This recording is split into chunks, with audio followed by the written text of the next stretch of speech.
नमस्कार। फ्रांस में आजकल जय हिंद काफी साथियों। उथल-पुथल मची हुई है। आप हाँ, लोग सुनिए। बिल्कुल, खबरें तो यही बता रही हैं। लगभग 1 लाख लोग सड़कों पर हैं, पेरिस से लेकर छोटे शहरों तक। लोग इसको और समझते हैं। माहौल मतलब बहुत तनावपूर्ण है। जी, सरकार ने भी देखिए 80,000 पुलिसकर्मी तैनात किए हैं। ये कोई छोटी बात नहीं है। नहीं, बिल्कुल नहीं। ये बहुत बड़ी यहाँ पर आप संख्या देख है सकते पुलिस हैं। बल की। तो आज हम इसी क्या कहते हैं विस्फोटक स्थिति को थोड़ा समझने की कोशिश करेंगे। जी, ज़रूरी है। हमारा मकसद सिर्फ ये जानना नहीं कि क्या सही हो रहा है, बात है। बल्कि ये समझना यहाँ है पर कि आप क्यों। देख सकते सही हैं। बात है, जड़ तक जाना यहाँ ज़रूरी पर है। देख हाँ, सकते हैं। इन प्रदर्शनों की जड़ें कहाँ हैं, अभी फौरी वजह क्या है और इसका असर क्या हो सकता है। और ये जानना भी दिलचस्प होगा कि इसकी तुलना नेपाल के विरोध प्रदर्शनों से क्यों की जा रही है, जैसा लेख में शायद जिक्र है। यहाँ पर आप बिल्कुल। देख सकते तो हैं आइए इस पूरी इन सारी तस्वीर को चीज़ों को। परत दर परत खोलने की कोशिश करते हैं। जरूर। और देखिए पहली बात तो ये समझनी होगी कि ये कोई मतलब अचानक से भड़की हुई आग नहीं है। अच्छा। हाँ, ये सुलग तो काफी समय से रहा था। इसकी जड़ें सरकार की आर्थिक नीतियों में हैं, खासकर वो जो बजट कटौती की बात कर रही हैं। और साथ ही फ्रांस में जो एक लगातार राजनीतिक अस्थिरता बनी हुई है, वो भी एक बड़ा कारण है। ये टकराव है, मतलब एक तरफ सरकार का कहना है कि कर्ज कम करना है। बिल्कुल, देश पर कर्ज बहुत है और दूसरी तरफ आम लोग हैं जो अपनी सामाजिक सुरक्षा, अपनी कल्याणकारी योजनाओं पर कोई आंच नहीं चाहते। और यही गुस्सा अब सड़कों पर दिख रहा है। जी बिल्कुल वही। तो ये जो ताज़ा उबाल आया है, इसकी सबसे तात्कालिक वजह क्या रही? वो पूर्व प्रधानमंत्री फ्रांसवा बायरू का बजट। हाँ वही। उन्होंने जो 2026 का बजट ढांचा पेश किया जिसमें करीब 44 अरब यूरो बचाने का लक्ष्य था। 44 अरब यूरो, यानी लगभग 4 लाख करोड़ रुपए। जी, बहुत बड़ी रकम है। सरकार का तर्क था कि देश का कर्ज बहुत बढ़ गया है। जीडीपी का लगभग 113% हो गया है। 113%? ये तो बहुत ज्यादा है। हाँ, बहुत ज्यादा है। तो उसे काबू में करना जरूरी है, ये सरकार कह रही थी। लेकिन इसी बजट प्रस्ताव ने मतलब उनकी सरकार गिरा दी। हाँ, वो अविश्वास प्रस्ताव हार गए और इस्तीफा देना पड़ा। और बस वहीं से मामला और बिगड़ गया। देखिए 44 अरब यूरो की बचत, ठीक है, आर्थिक रूप से शायद जरूरी लगे। लेकिन आम आदमी के लिए? हाँ, आम आदमी के लिए इसका यही मतलब है। है सार्वजनिक जीडीपी का सेवाओं में कटौती, 113%। स्वास्थ्य, शिक्षा, सामाजिक कल्याण की योजनाएं, इन सब पर असर। तो जब सरकार कहती है बचत, लोग सुनते हैं कटौती। बिल्कुल सही। और ये कटौतियां सीधे सीधे मध्यम वर्ग और जो श्रमिक वर्ग सही है, बात है। उनके जीवन को प्रभावित करने वाली थी। उनकी जेब पर, उनकी सुविधाओं पर। हाँ, उनके उससे जुड़ी भविष्य हुई पर। तो गुस्सा तो सही जाहिर है बात। आना ही ना। आपने कर्ज की बात की, जीडीपी का 113%। क्या ये यहाँ पर आप वाकई देख सकते इतना हैं। ज्यादा है कि इतनी बड़ी कटौती जरूरी हो गई? देखिए ये एक बड़ी संख्या तो है ही। अगर हम यूरोपीय संघ के नियमों को देखें, जैसे बात है। उनका ये स्टेबिलिटी एंड ग्रोथ एक बड़ी पैक्ट है, संख्या है। हाँ। वो कहता है कि कर्ज जीडीपी के 60% से ज्यादा नहीं होना चाहिए। तो उस हिसाब से तो फ्रांस पर दबाव है कर्ज कम करने का। अच्छा, यूरोपीय संघ की तरफ से लेकिन भी यहाँ दबाव पर है। हाँ बिल्कुल। 113%। लेकिन सवाल हमेशा यही उठता है कि ये बोझ कौन उठाए। क्या आम 113% जनता उठाए? या फिर अमीरों पर टैक्स बढ़ाकर या कॉरपोरेट रियायतें कम करके रास्ते निकाले जाएं? बिल्कुल। और यहीं पर आकर सही राजनीतिक और बात है। वैचारिक मतभेद एकदम गहरे हो जाते हैं। और इसी मतभेद ने शायद राजनीतिक अस्थिरता को और बढ़ा दिया है। सही बात है। ये सेबास्टियन लेकोर्नु 2 साल से कम वक्त में 5वें जी। प्रधानमंत्री। हाँ, ये तो अपने आप में एक कहानी है। ये तो दिखाता जी। है कि फ्रांस की शासन व्यवस्था में पांचवें कहीं ना कहीं प्रधानमंत्री गहरा हुए। संकट है। बिल्कुल। पिछले साल 2 साल दिसंबर में। 2025 में भी तो यही हुआ था, प्रधानमंत्री मिशेल सही बात बार्नियर है। के साथ। हाँ, याद है। उन्होंने अपना बजट पेश किया लेकिन संसद में सहमति नहीं बनी। वामपंथी दलों ने कहा सामाजिक खर्च में कटौती नहीं चलेगी। और दक्षिणपंथियों को टैक्स नीतियों से दिक्कत थी। हाँ, कुछ दक्षिणपंथी दल टैक्स से नाखुश थे। तो नतीजा क्या हुआ? दोनों तरफ के दलों ने मिलकर अविश्वास प्रस्ताव पास कर दिया, सरकार गिर गई।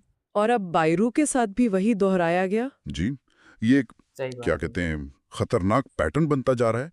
सरकार हमारे बजट साथ। लाती है, संसद के अलग अलग गुट उसे अपने अपने कारणों से गिरा सही देते हैं। बात है। इससे तो नीतियां लागू करना ही मुश्किल हो जाता होगा। बहुत मुश्किल।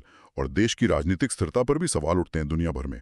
राष्ट्रपति मैक्रों के लिए दूसरी पारी बहुत चुनौतीपूर्ण साबित हो रही है, बहुमत सही जुटाना बात और है। उसे बनाए रखना।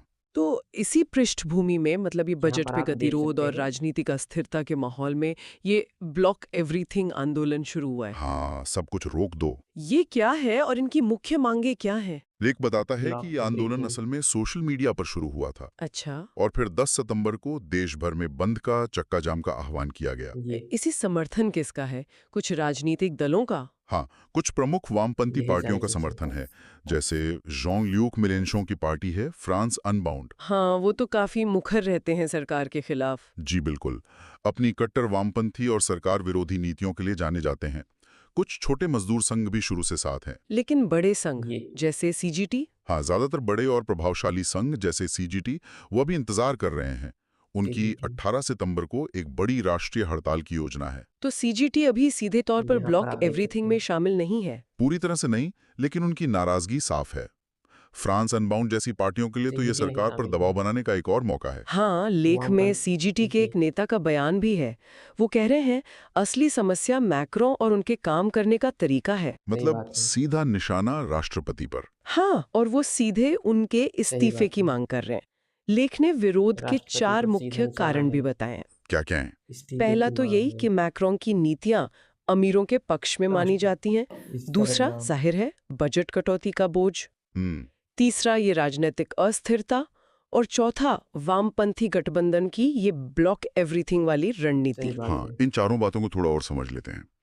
मैक्रोन पर ये अमीरों का राष्ट्रपति वाला ये। ठप्पा तो उनकी पहली पारी से ही लगा हुआ है। हाँ, जब उन्होंने वो वेल्थ टैक्स में कटौती की थी। बिल्कुल। कौन-कौन तो वो से धारणा शहर बनी हुई है प्रभावित हैं? और विरोध इसे प्रदर्शनों के प्रमाणित लिए आप एक देख तरह से सकते हैं। ईंधन का काम करती है। यूपी, बजट कटौती ने तो जैसे फ्रांस, आग में घी डाल दिया। और और मार्च से राजनीतिक अस्थिरता ने सरकार की प्रभावित हैं। विश्वसनीयता पर सवाल खड़े कर दिए।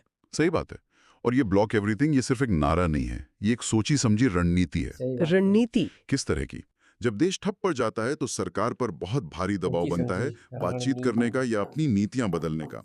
ये एक तरह का आर्थिक और सामाजिक शॉक ट्रीटमेंट है। और इसका समय भी बड़ा सही दिलचस्प है।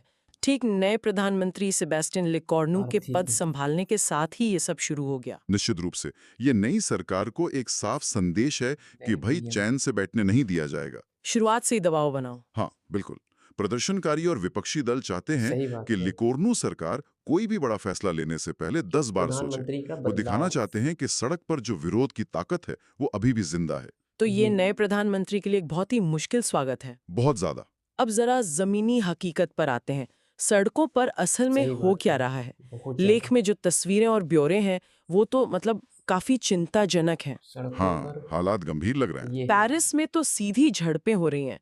प्रदर्शनकारी पुलिस पर कूड़ेदान वगैरह फेंक रहे हैं यही। और पुलिस आंसू गैस और लाठीचार्ज कर रही है। जी, कई जगह आगजनी की भी घटनाएं हुई हैं। जैसे पश्चिमी फ्रांस का शहर है रेन, वहां एक बस जला दी गई। सही पूरी बात बस? है। हाँ, पेरिस में भी सड़कों पर जगह जगह ये- आग लगाई गई, ये- एक स्कूल के पास भी।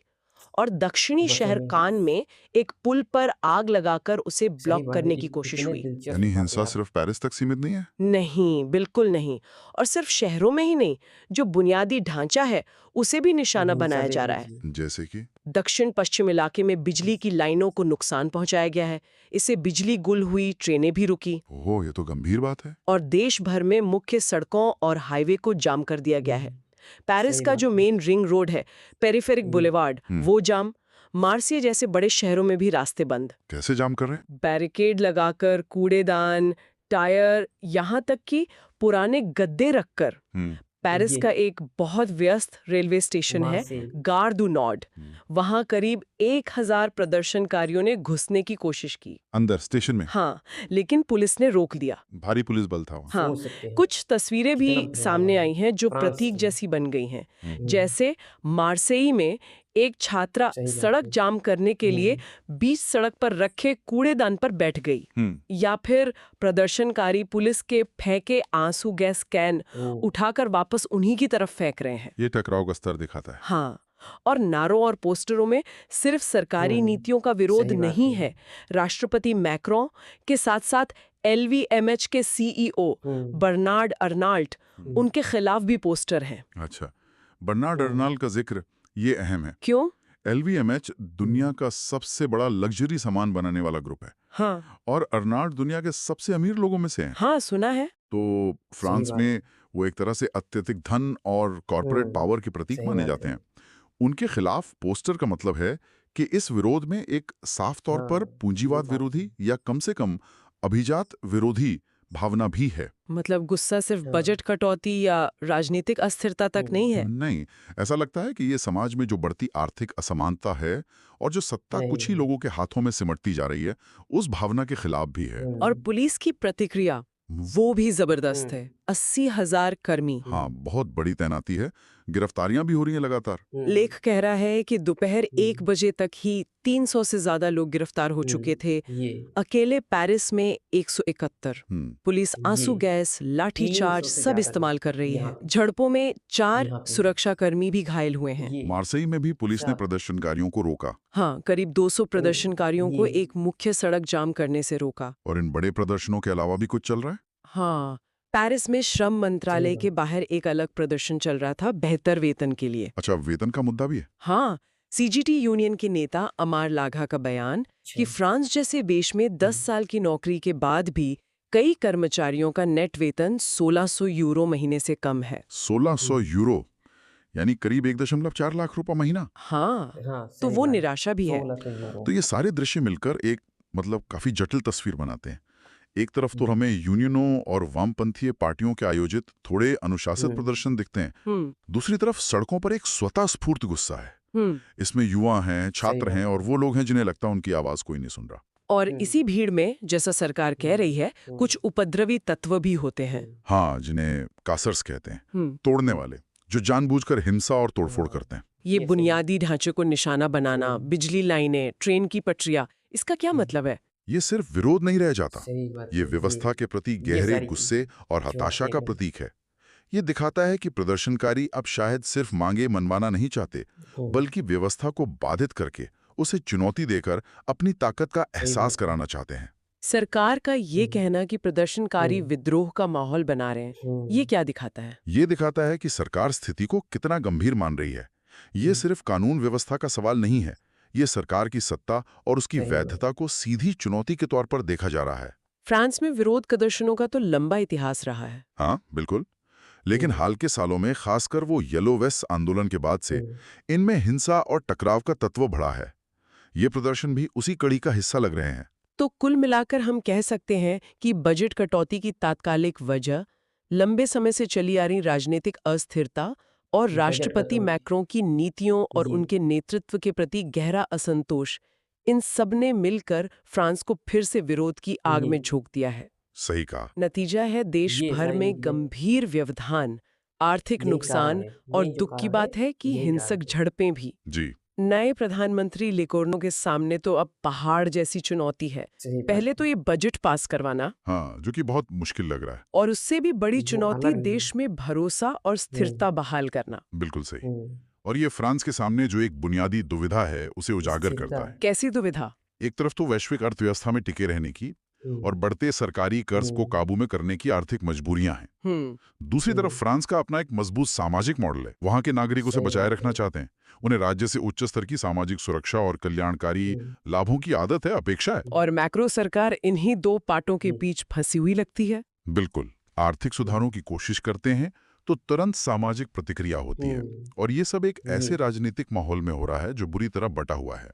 राष्ट्रपति के पास संसद में पूर्ण बहुमत नहीं है, और विपक्षी दल, चाहे वामपंथी हो या धुरदक्षिणपंथी, वो सरकार को अस्थिर करने का कोई मौका नहीं छोड़ते। यही हो रहा है। अगला बड़ा पड़ाव अब 18 सितंबर को आएगा, जब बड़ी राष्ट्रीय हड़ताल है। हाँ, जब प्रमुख मजदूर संघों ने देशव्यापी हड़ताल बुलाई है। उस दिन पता चलेगा कि विरोध और तेज होता है या नहीं, और सरकार इस चौतरफा दबाव से कैसे निपटती है। ये लड़ाई सिर्फ बजट के आंकड़ों की नहीं लगती। नहीं, ये फ्रांस के भविष्य की दिशा की लड़ाई भी है। वाकई ये स्थिति सोचने पर मजबूर करती है। जिस तरह बार बार बजट पर टकराव हो रहा है, सरकारें बदल रही हैं, राजनीतिक विभाजन गहराता जा रहा है, तो सवाल ये उठता है कि क्या फ्रांस के सामने जो आर्थिक चुनौतियां हैं और जो लोगों की सामाजिक उम्मीदें हैं, उनके बीच कोई स्थायी समझौता हो भी सकता है? ये बहुत बड़ा सवाल है। या फिर क्या फ्रांस एक ऐसे राजनीतिक गतिरोध और अस्थिरता के दुष्चक्र में फंस गया है जिससे निकलना अब और मुश्किल होता जा रहा है? ये वो सवाल है जिसका जवाब शायद आने वाले दिनों और महीनों में ही मिलेगा, और इस पर सबकी नजरें बनी रहेंगी। तो अभी आप लोगों ने देखा और समझा पूरे फ्रांस की क्या उसमें प्रोटेस्ट चल रहा है, और एक फ्रांस में एक नई जो क्रांति आ गई है उसके बारे में ये माइंड मैप के द्वारा और एक तरह से पॉडकास्ट के द्वारा अभी आप लोगों ने पूरी जानकारी को समझा। आई होप ये जानकारी आपको समझ में आई होगी, और मिलते हैं एक नए वीडियो के साथ इसी तरीके से, एक नए जैसे नेपाल में चल रहा है उस वीडियो के साथ। तो नए नए वीडियो हम आपको प्रोवाइड करेंगे, तो आप चैनल के साथ बने रहिए। मिलते हैं नेक्स्ट वीडियो के साथ। जय हिंद।